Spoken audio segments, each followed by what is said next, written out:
Hello students, CBSE 12th class accounting for partnership fundamentals. इसके अंदर DK Goyal के अंदर एक टॉपिक है लिमिटेड लायबिलिटी पार्टनरशिप LLP। तो LLP हमारी पार्टनरशिप के अंदर उसके न्यूमेरिकल्स नहीं है, लेकिन उसके अंदर इंट्रोडक्शन उसकी आ गई है।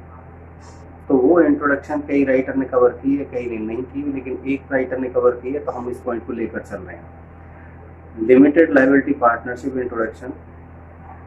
तो इसका मतलब ये हो गया, पहले आप पार्टनरशिप के कॉन्सेप्ट को समझिए। There are the 3 partner ABC। A efficient partner, लेकिन B is non efficient partner, और due to his non efficiency profit is falling down, और this loss created in the partnership and board by the whole partner. तो एक efficient partner partnership में काम करने के बावजूद भी लॉस बियर करना पड़ता है, क्योंकि इसके अंदर क्या है कि अनलिमिटेड लायबिलिटी होती है सब पार्टनर्स की। यदि पार्टनरशिप में किसी भी पार्टनर की वजह से कोई लॉस हो गया तो सबको सहन करना पड़ता है। तो अब इसमें क्या हो गया है कि गवर्नमेंट ऑफ इंडिया ने एक एक्ट पास करके लिमिटेड लायबिलिटी पार्टनरशिप का इंट्रोडक्शन कर दिया है। एक पार्टनर के लॉस की वजह से दूसरा पार्टनर उस लॉस को बियर करे, उस चीज़ के लिए एक नया फॉर्मेट यहाँ पर आ गया है। वो क्या है, पहले इसकी मीनिंग को समझ लेते हैं। A new form of the legal business entity with limited liability, यानी नया बिजनेस करने का तरीका आया गया है। पार्टनरशिप के अंदर भी एक लिमिटेड लायबिलिटी कॉन्सेप्ट आ गया। पहले अनलिमिटेड ही रहता था, अब लिमिटेड वाला भी आप बनाकर कर सकते हैं partnership. Alternative cooperative business vehicle, यानी एक अल्टरनेट है बिजनेस कोऑपरेशन में, एक ये अल्टरनेट के रूप में पार्टनरशिप में एक नई चीज भी आई है। Benefit of the limited liability. अब लिमिटेड लायबिलिटी तो बेनिफिट तो है ही, पहले अनलिमिटेड थी तो घर से भी पैसा देना पड़ता था यदि पार्टनरशिप में कोई ग्रेट लॉस हो जाए तो, लेकिन अब क्या होगा, लिमिटेड, यानी अब सभी में नहीं, आप लिमिटेड अनलिमिटेड वाली कोई सी भी बनाए, लेकिन लिमिटेड वाली भी आ गई। अब बड़ी बड़ी कोई भी पार्टनरशिप में कोई फर्म चल रही है और A और B पार्टनर हैं, उनकी एक फर्म चल रही है, तो एक तीसरी फर्म लिमिटेड फॉर्मेट में उसमें मर्ज हो सकती है। Next, allow partner flexibility of the organising their internal structure as a traditional structure. जो पहले ट्रेडिशनल था उसके इंटरनल स्ट्रक्चर को ब्रेक करके आप उस स्ट्रक्चर को मॉडिफाइड करके एक LLP उसके अंदर इंट्रोडक्शन कर सकते हैं। अब हुआ क्या, इसमें लिमिटेड लायबिलिटी पार्टनरशिप एक्ट 2008 पास कर दिया सरकार ने। हुआ कैसे, सेंट्रल लेवल पर इसकी फॉर्मेशन कैसे बनी।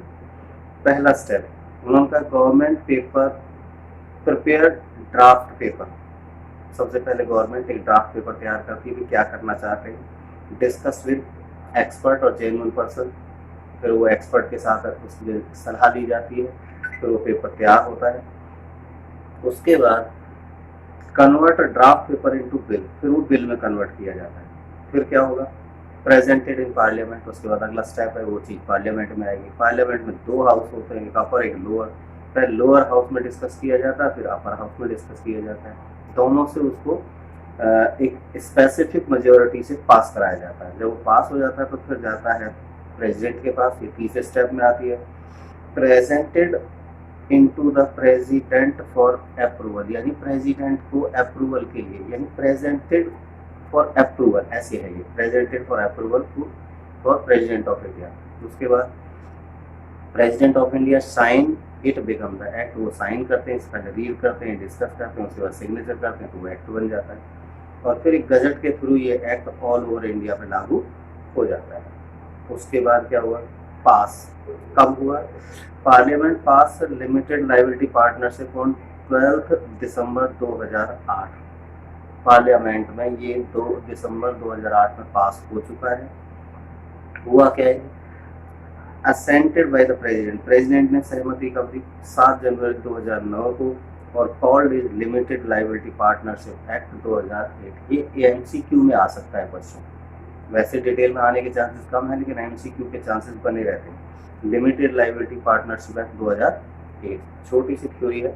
उसके बाद इन्फोर्समेंट, ये लागू कब हुआ, 30 मार्च 2009 को वो लागू हो गया। उसका पर्पस क्या है, to make provision for the formation and regulation of the limited liability partnership for matters connected there with. यानी पर्पज यही है कि लिमिटेड लायबिलिटी में दूसरों की वजह से होने वाले लॉस को अवॉइड बाय किया जाए, साइड किया जाए। अच्छा कॉन्सेप्ट है। नेक्स्ट इसमें एक छोटी सी बात और है, इसमें एक शेड्यूल है। वो शेड्यूल कैसे है, देखिए LLP एक्ट 2008 के अंदर 81 सेक्शन, उसके अंदर शेड्यूल 4 है। ये 4 शेड्यूल भी आप अपने ध्यान में रखें। Schedule 1 deal with the mutual right and duties of the partner. इसमें पार्टनर की ड्यूटी और राइट के बारे में लिखा गया। शेड्यूल 2 में deal with the conversion of A firm into LLP। कोई फर्म पहले नॉर्मल फर्म थी और फिर LLP फर्म कन्वर्ट की जाए करना चाहती है, तो वो शेड्यूल 2 के जो रूल रेगुलेशन लिखे उसके अकॉर्डिंग कर सकती है। तो रूल 3 यानी शेड्यूल 3 कहता है deal with the conversion of the private company into LLP। कोई प्राइवेट कंपनी भी LLP में आ सकती है, एज ए LLP बन सकती है। तो ये शेड्यूल 3 में उसकी रूलिंग लिखी हुई है। Schedule 4 deal with conversion of the unlisted public company into LLP। जो अनलिस्टेड कंपनी है, जो स्टॉक एक्सचेंज पर लिस्टेड नहीं है, उनको अनलिस्टेड कहते हैं। वो कंपनी भी LLP में आ सकती हैं शेड्यूल 4 की रूलिंग के अकॉर्डिंग। तो आप इसको तैयार कर लें। छोटी सी एक थ्योरी है, कोई 1 नंबर का MCQ कहीं पर भी सी का आ सकता है। Okay, thank you very much.